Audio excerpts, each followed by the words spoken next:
What a magnificent journey the World Methodist Council has had in the past 25 years under the pioneering and passionate leadership of Joseph Rice Hale. Many objectives and programs of the World Methodist Council reflect his commitment and passion.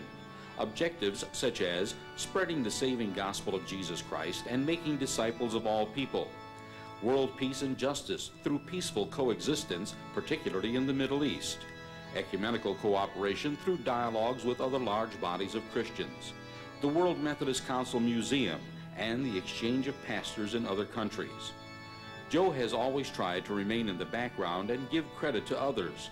Although he claims he builds on the work of other people, friends, colleagues, and members of the World Methodist Council know that this past 25 years of growth, development, new programs, and uniqueness have developed largely because of Joe's work and leadership. Because Joe prefers to stay in the background and maintain a humble stance, the question arises, who is this Joe Hale, who for 25 years has been the executive director of the World Methodist Council? Joseph Rice Hale was born in Texarkana, Texas, the youngest of 4 boys. He was named Rice, which honors his great-great-great-grandfather David Rice, who was founder of Transylvania University in Lexington, Kentucky. When Joe was very young, the family moved to Camden, Arkansas. The church was the center of the Hale family life. Both Joe's mother and father taught Sunday school and were involved in all aspects of the Fairview Methodist Church. Continuing the tradition of preachers in the family, 3 of the Hale brothers became ministers.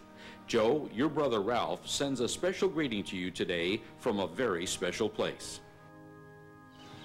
I well remember we 4 boys growing up in the old upstairs of this house, and remember leaving a lot of secrets there that sometimes I'm still reminded of. Our parents were deeply committed Christians, so a lot of our early years were spent around the church. Joe, I remember your magic shows when you were a boy, and later on your musical aspirations. But most of all, I remember your call to preach and how it impacted my life and how it influenced my call to preach. Joe, your ministry on a global scale as well as within our denomination has been one of excellence. Incidentally, this summer a book has just come off the press about our great-grandfather Samuel David Aiken, who was an old-time circuit-riding Methodist preacher. He was also a missionary to the Choctaw Indians, an educator, a college president. And Jim Hale, the author of the book, has asked me to present you with one of the first copies off the press. We wish you and Mary the very best for whatever direction the future holds, and pray that God will continue to use you in His service. God bless you. Joe's father, A.C., was a school teacher for 31 years and then embarked on a second career with the United States Department of Agriculture as a consultant. This resulted in one of the pivotal experiences in shaping Joe's life. Joe spent a year with his father in Thailand. One can imagine this experience gave birth to all that has contributed to him becoming a world Christian. We normally think of Joe as a bit shy because he has such a humble spirit. At age 9, Joe became fascinated with magic. By the time he reached 6th grade, he was staging 30 to 40 magic shows each year at schools and events in and around Camden. On one occasion, he learned that the famous magician Harry Blackstone was giving a show in Little Rock.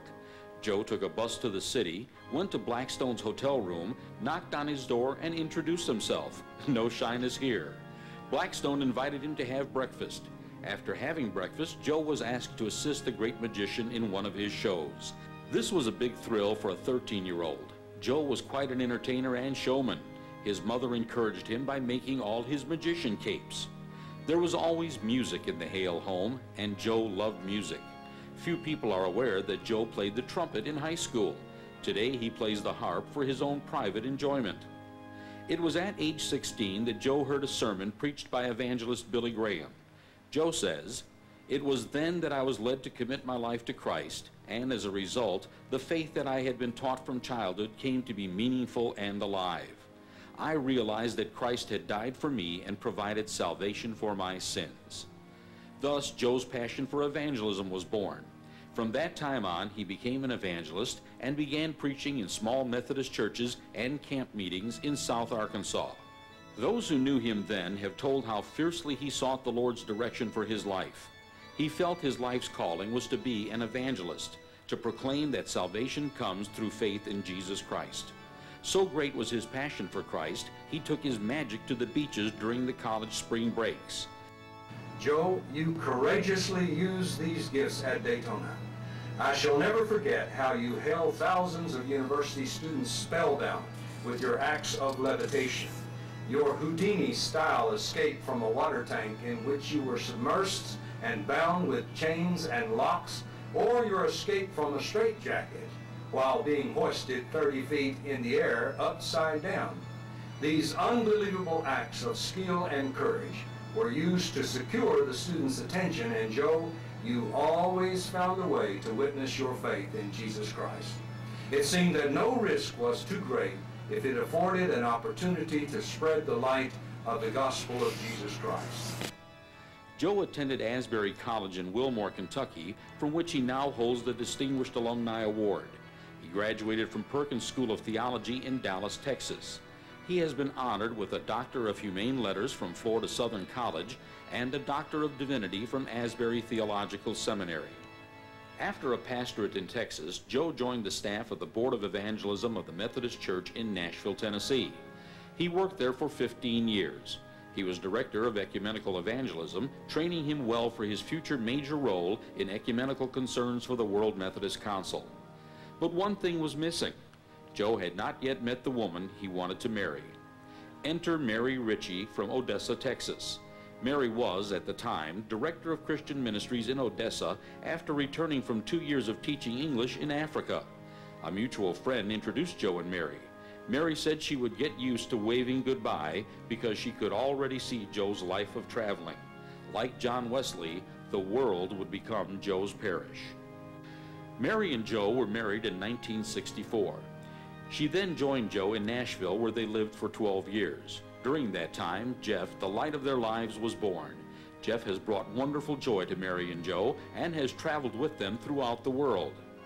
When Joe became General Secretary of the World Methodist Council in 1976, the family moved to Waynesville near Lake Junaluska. Jeff graduated from the University of North Carolina and now resides in Raleigh. The world was indeed Joe Hale's parish. Often he would take Mary and Jeff along. It was on these trips Mary stood by Joe, greeting the heads of churches and governments, including the Queen of England. Mary has kept Joe's suitcases packed and their home open to countless guests from around the world. Because of her commitment to Christ and her beautiful gift of hospitality, Mary has shared in Joe's passion for the work of the World Methodist Council. She has been a faithful and loyal partner. In 1995, Mary suffered a brain embolism followed by a stroke. Much of Mary's recovery was due to their mutual love of each other. Joe's constant attention to her comfort and needs gave her tremendous encouragement. After months of therapy and hospitalizations, Mary's determination and commitment to ministry provided her the strength to overcome many of the effects of the stroke. Today, she has come out of retirement and is once again teaching children in Sunday school, volunteering in the church office, and exhibiting her great spirit. Under Joe's leadership, the World Methodist Council has grown and flourished. Although Joe insists that he has built it on a foundation laid by others, the World Methodist Council reflects his passion for evangelism, world peace, justice, and ecumenicism. The Council today is comprised of 73 Methodist and related churches found in 107 countries. These churches have a worldwide membership of approximately 32 million people. In its ecumenical concerns, the Council has been involved in formal dialogues with the Lutheran Federation, the Worldwide Anglican Communion, and the Council has been dialoguing with the Roman Catholic Church for over 25 years. The Council is in its preparatory stages of dialogue with the World Orthodoxy. Joe and Mary, today people around the world are praying for you and celebrating your ministry. Here is just a sample. Sir Alan Walker, longtime Director of World Evangelism for the Council, and his wife, Lady Wynne, send you this audio greeting. It is 40 years since you first came to Sydney and began a wonderful friendship. It will be hard to think of the World Methodist Council without you at the helm. Thank you for your wonderful leadership over all these years. May God continue to use you on into the future. From Alan.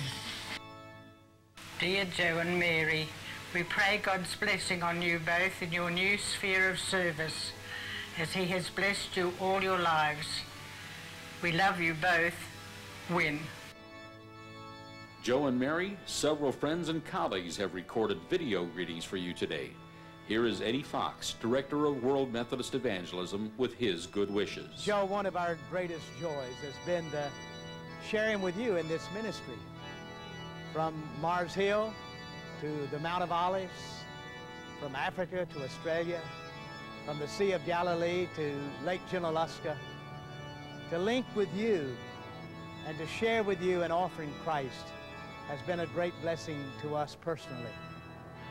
Mary Nell and I join with people around the world saying, blessed are you, Joe and Mary, and may God's grace continue to grant you fulfillment and great joy in your ministry. When I met you, Joe, 1986 year in Nairobi conference, was a very young woman. My English language was very limited. I was elected in Presidium. You encouraged me to speak and give report from my area without fear of making English mistake. You are keen to see justice is done to all. You are keen to see balance of gender and race in the leadership of this organization. Mayor, you are always close to all members and make sure we are cared for and comfortable. You are mother to the World Methodist people. We shall miss you and your leadership. Joe, you have been a great friend.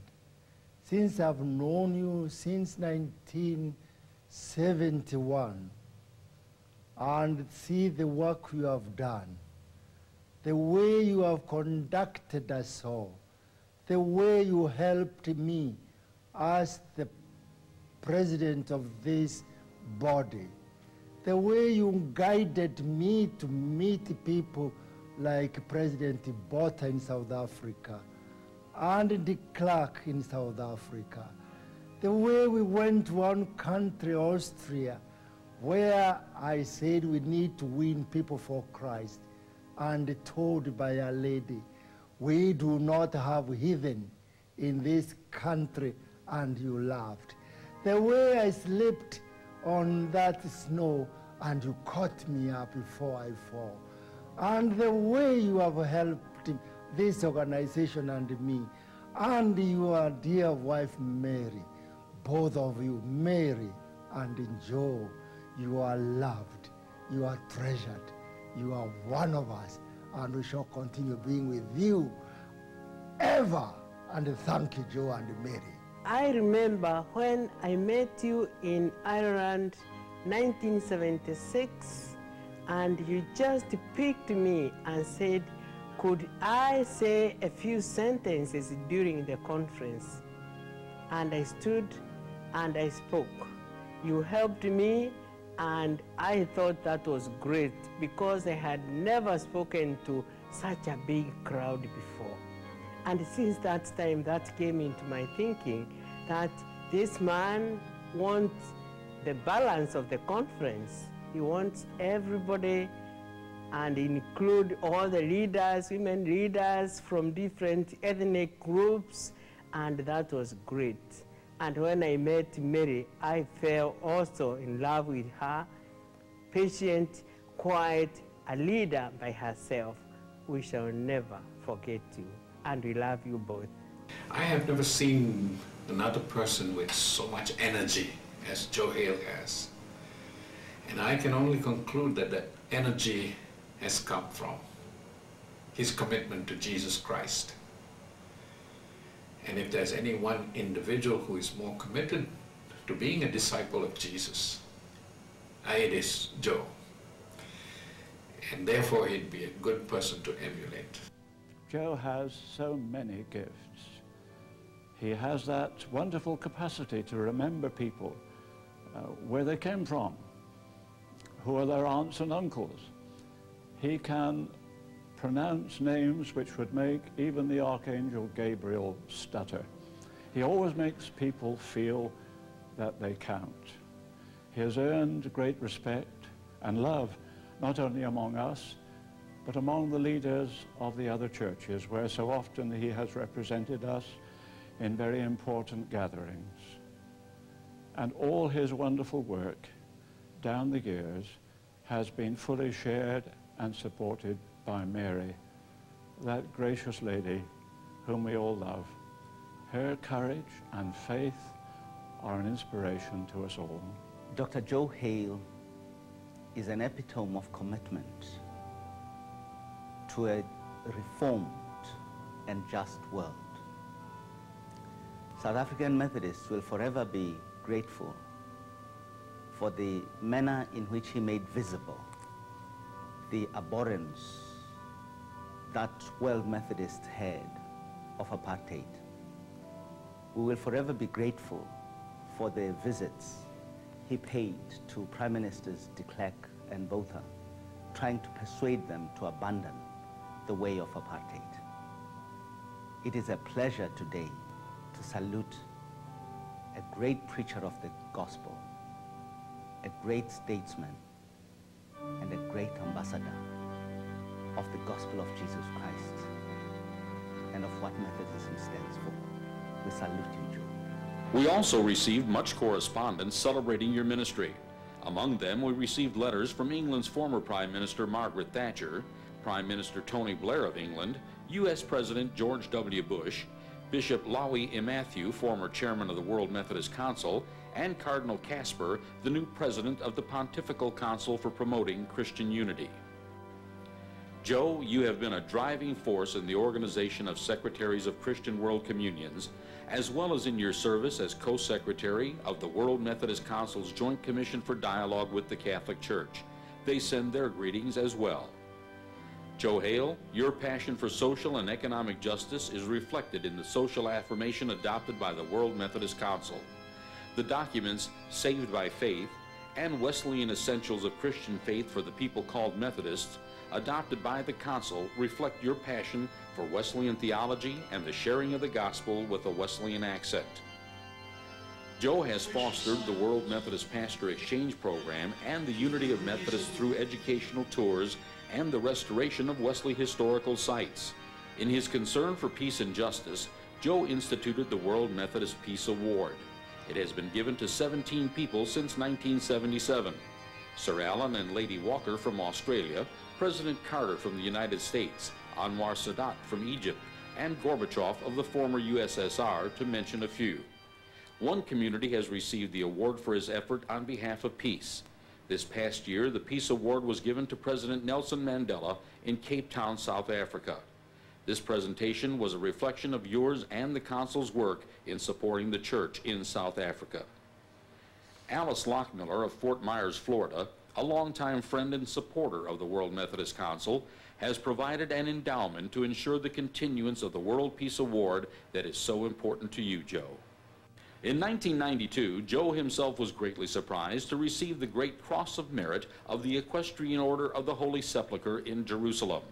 This award recognized his long concern for various initiatives and activities on behalf of the people of the Holy Land. Joe considers this award his most cherished honor. At the Millennium Celebration in Houston, Camille Rishmawi was the boy who brought the light for the Church of the Nativity in Bethlehem.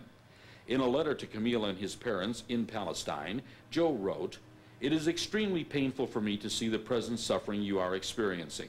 One of the most compelling motivations of my entire life has been to see change come in this very difficult place that is your home, and to see relationships achieved that are built upon mutual respect and human decency." Under your leadership, Joe, world evangelism has become a major division in the work of the Council. Inspired by you, the Institute for Methodist World Evangelism was established in cooperation with Emory University. Joseph Rice Hale, your passion to be an evangelist when you began in Camden, Arkansas has not diminished. You have worked tirelessly in taking the gospel to the world. Joe and Mary, we have only skimmed the surface, but we have seen and heard enough to know that truly, like Wesley before, the world has been your parish for the past 25 years. And knowing you, it will continue to be so because of your love and passion for all God's people. So let us close with a portion of a letter from a dear friend of yours. It is most fitting because it is from the one who started you on your journey by leading you to Jesus Christ. The letter reads, "As you are honored for your 25 years of service, I certainly want to join your family, your peers, and your many friends in sending my warmest congratulations on such a special occasion. We thank God for your dedication to Him down through all these years. He has used you in many ways of which you are probably not even aware. We will not see the full picture until we all get to heaven and realize the lives you have touched and the impact your life for the kingdom's sake. We hope the World Methodist Council meeting will be a very special time of tribute to you and of thanksgiving to God for your faithfulness to the work of which He called you all those years ago. Cordially yours, Billy Graham." And all God's people said, amen.